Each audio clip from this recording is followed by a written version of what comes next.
So dito natin ililipat yung iridescent shark. Hindi pa nalagyan ng tubig. At so dito na yung mga swordtail. Tsaka andun yung mga tetra. So ito na lang ginawa ko guys. Nilipat ko sa harap ng bahay. Tsaka napakasikip dito kasi may garden ni Papa. Pero masarap naman yung mga gulay. Yan, yung mga okra. So pakita ko sa inyo guys yung ito yung mga pusa guys. Oh, ang laki na nila. So pakita ko sa inyo guys yung barracks ko. Sa dati nung pinapaganda pa natin to. So ito na siya ngayon.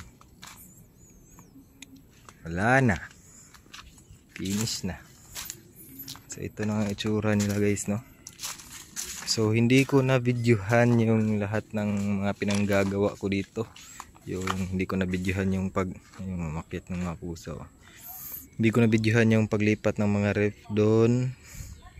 So kung naaalala nyo pa guys, kung nanonood kayo kung napanood nyo yung video ko before, yung 'di ba ref tub pad project natin is pupunuin natin ang ref tub diyan, 'di ba?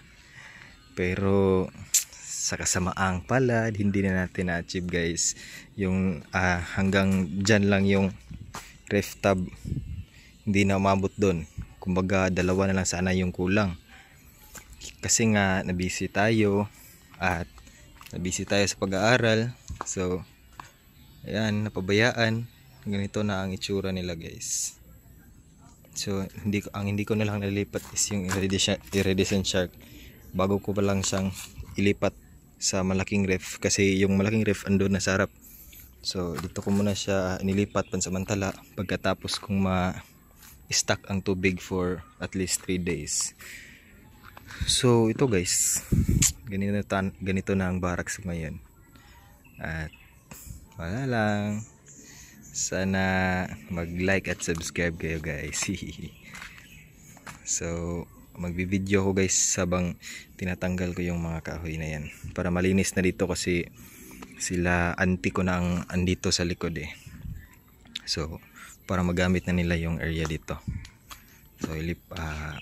So yun guys, manood lang kayo guys.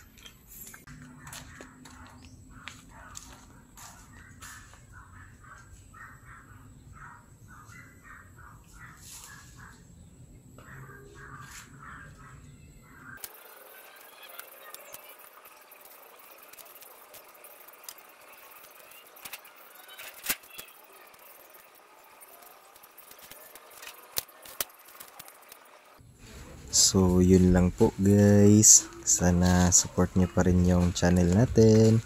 Thank you. Happy fish keeping.